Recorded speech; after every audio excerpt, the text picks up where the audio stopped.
पहले मुझे सुशांत एक नॉर्मल इंसान लगते थे और वो हमेशा एक्टिंग, डांस और म्यूजिक की बातें करते थे, एनर्जेटिक रहते थे, पॉजिटिव रहते थे, हंसते रहते थे। तो जो रिया कह रही हैं वो रिया का एक्सपीरियंस होगा, क्योंकि मैं उन दोनों को कभी साथ में मिला नहीं, ना मैं रिया को जानता हूं। रिया जितनी बातें कह रही हैं वो सारी बातों की पूछताछ चल रही है। सुशांत मेरी नज़र में और मेरे साथ जब तक मिला रहा या बातचीत किया, उसने कभी मुझे एहसास नहीं हुआ कि वो बहुत ही ज़्यादा लो है या उसको मेंटल हेल्थ इशू है या वो ड्रग्स लेता है। ये सारी चीज़ें न उसने कभी मेरे से डिस्कस की, न मेरे से कभी बात की, न मैंने उसे कभी देखा उस मूड में।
और दूसरा एक ये संदीप जो वहाँ उसका एक्टिविटीज़ देखे, वो भी हमें थोड़ा सा कहीं ना कहीं एक शक पैदा करने वाला उसका एक्टिविटी नज़र आ रहा था।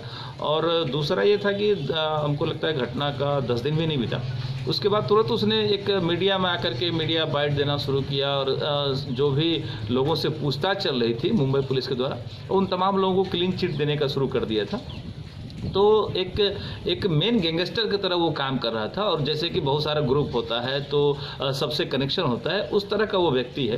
क्यों नहीं होना चाहिए? जब मैं वहां पे मदद करने के लिए बिना सोचे जा सकता हूं, तो क्या तहकीकात के लिए बिना सोचे समझे नहीं जा सकता हूं? और सच से क्यों डरना? मेरे पास सारी सच्चाई है, मुझे डर नहीं है। इनफैक्ट अगर किसी बात का डर होता तो I was the first person who came out and spoke. मैंने सबसे पहले आके मीडिया में बात किया था 26 तारीख को, 26 जून को, वो भी उसके बाद जब उसके बाद भी आया कि आपको इंटरव्यू देना है, तो मैंने वापस बात किया। और आज मैं तीसरी बार बात कर रहा हूं, जब एक महीने तक, क्योंकि मुझे लगा मुझे मेरे काम पे ध्यान देना चाहिए।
सही बात है, एक एक्टर जो बॉम्बे में रहता है, ऐसा कभी कोई फंक्शन या बर्थडे या वेडिंग एनिवर्सरी ऐसा कुछ शादी नहीं हुआ जो फंक्शन जहां पे पूरी फैमिली आई हो या सुशांत ने इंट्रोड्यूस कराया हो।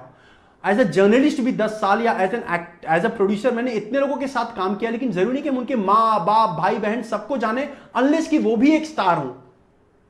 हम नहीं जानते सबको, लेकिन अगर एक ऐसा हादसा हो गया जहां हम पहुंचे और पहला एक इंसान, एक लेडी, एक औरत घर में दिख जाए अकेली, तो बट ऑब्वियस किसी दोस्त का फर्ज बनता है, जो महेश शेट्टी और मैंने मदद किया। अगर उस चीज पे देखिए, बात का बतंगड़ तो बन ही रहा है,